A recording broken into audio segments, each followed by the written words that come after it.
สาวลาวไฮโซถูกฝรั่งสั่งสอนหลังจากที่เพิ่นทิมขี้เหงื่อบ่ถูกที่ถูกบ่อนอยู่ในประเทศไทยซึ่งเรื่องราวนี้ติดตามได้ในคลิปนี้เด้อก็ลังที่เฮารับรู้กันดีว่านิสัยของคนดาวส่วนใหญ่แม่นยังบ่มีจิตสำนึกในการทิมขี้เหงื่อหลายพอปานใดคนดาวผู้ที่ว่ามีจิตสำนึกในการทิมขี้เหงื่อให้ถูกบ่อนถูกที่ก็มีอยู่แต่นั่นมันก็เป็นเพียงกลุ่มคนจำนวนน้อยเพียงเท่านั้นถ้าเปรียบเทียบสัดส่วนใส่กันก็ถือว่ายังมีจำนวนที่น้อยกว่าผู้ที่มักง่ายทิมขี้เหงื่อแบบซาซายอยู่หลายเท่าซึ่งแสดงออกให้เห็นดีที่สุดในเวลาที่มีการจัดงานบ่ว่าจะเป็นงานน้อยหรือใหญ่ก็จะเป็นในลักษณะแบบเดียวกันก็คือเมื่อเลิกงานแล้วหรือว่างานจบลงก็จะลงเรือขี่เหงื่อเกลื่อนสถานที่จัดงานเสมอหลังที่แอดมินเคยนำเสนอในหลายคลิปที่ผ่านมาอย่างใดก็ตามสภาพแวดล้อมก็มีส่วนสำคัญในการหล่อหลอมนิสัยใจคอของคนส่งผลให้เกิดการปลูกจิตสำนึกไปในตัวอาจจะเป็นเพราะว่าอยู่ในประเทศลาวนี้การทิมขี้เหงื่อแบบในลักษณะที่ว่าหมดประโยชน์แล้วก็ทิมปุ๊บบ่สนใจว่าจะอยู่บ่อนใดแห่งหนใดซึ่งการทิมขี้เหงื่อแบบนี้มันก็ไล่กลายเป็นประเพณีของผู้คนส่วนใหญ่ภายในประเทศลาวไปแล้ว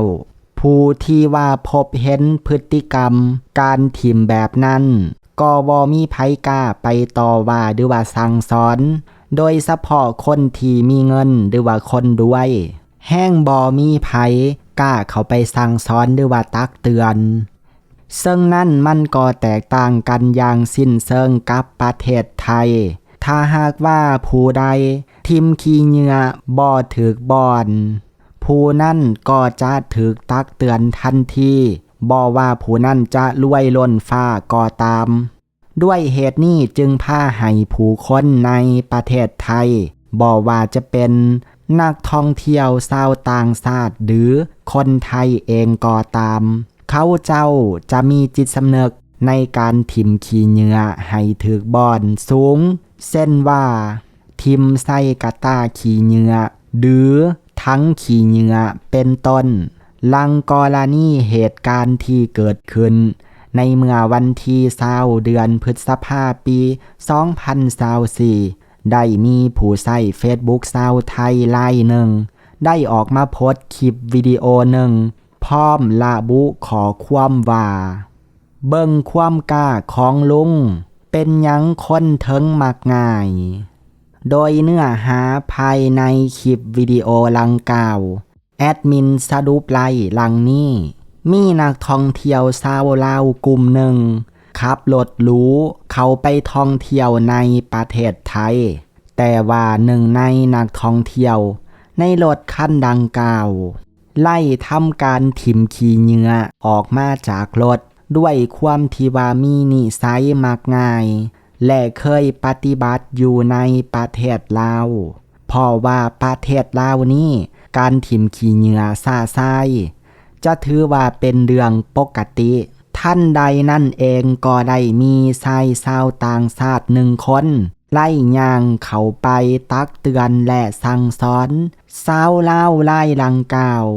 และบอกให้เก็บขี้เหงื่อกลับคืนเดี๋ยวนี้ซึ่งชายชาวต่างชาติคนนั้นแม่นเป็นแฟนของสาวไทยผู้ที่ถ่ายคลิปและก็สาวไทยผู้ที่ถ่ายคลิปหั่นแหละเป็นผู้บอกให้แฟนไปสั่งสอนสาวลาวคนนั้นโทษฐานที่ทิมขี้เหงื่อไปทั่วทิพย์ทั่วแลนอ่ะเดี๋ยวเฮาไปเบิ่งคลิปลังกล่าวนั้นกันก่อน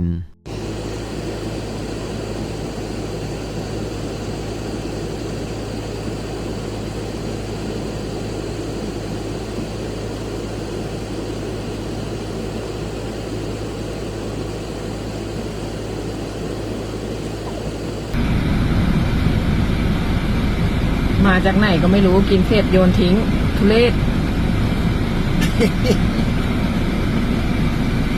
และต่อมาเจนางพอใจคนดังของสปป.ลาวก็ไล่ทำการแชร์คลิปนั้นถึง Facebook ส่วนตัวพร้อมขอความระบุว่ากูอยากบอกว่าสมน้ำหนานี่ไซมักง่ายเคยโตทิมขี้เหงื่อทั่วทีบบ่มีจิตสำนึกบ้านเมืองอื่นเขามีระเบียบสมควรถือเขาตำหนิแล้วเป็นตาสังคนดาวเมื่อได้เห็นพฤติกรรม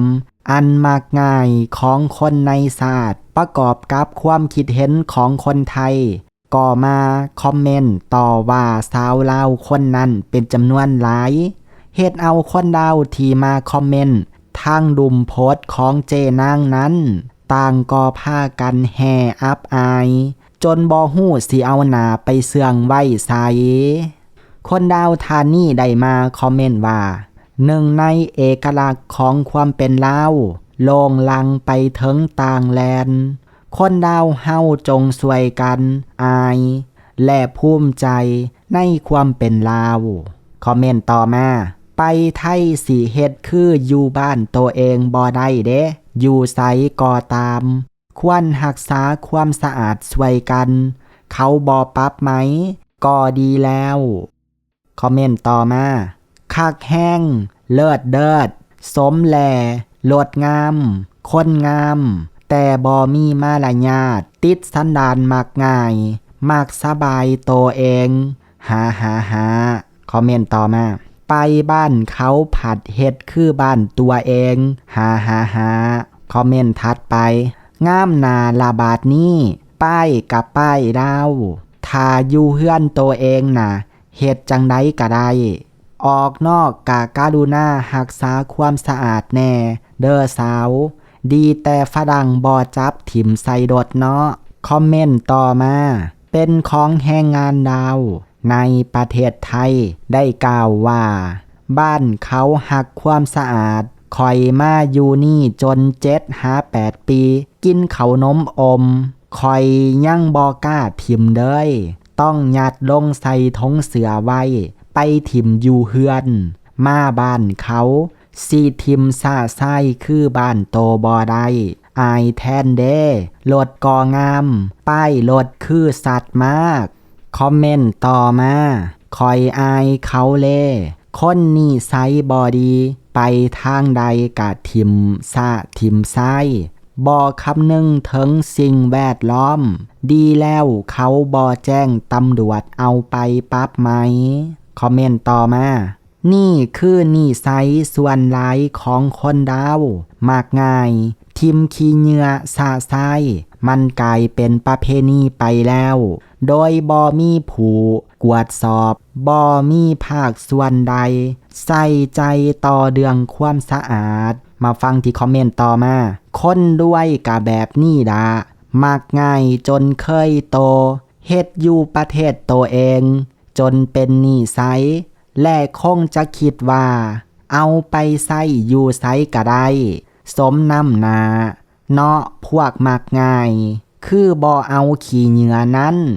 ยัดปากมันโดดคอมเมนต์ต่อมาอายต่างขี่รถบักงามบ่มีความเป็นระเบียบเสียสื่อคนดาวหมดคอมเมนต์ของคนดาวทานสุดท้ายในคลิปนี้ได้กล่าวว่านิสัยคนดาวส่วนใหญ่มักง่ายเขาสิ้นเคยเฮ็ดอยู่ประเทศลาวตลอดกะเลยมาเฮ็ดอยู่ประเทศอื่นอันนั้นก็เป็นความคิดเห็นของคนดาวและเป็นเรื่องราวทั้งหมดในคลิปนี้ทุกท่านได้คิดเห็นแนวใดเกี่ยวกับเรื่องราวในคลิปนี้คอมเมนต์บอกกันได้ขอขอบใจเมื่อทุกท่านที่เขามาเบิงแล้วเฮามาเจอกันใหม่ในคลิปหน้า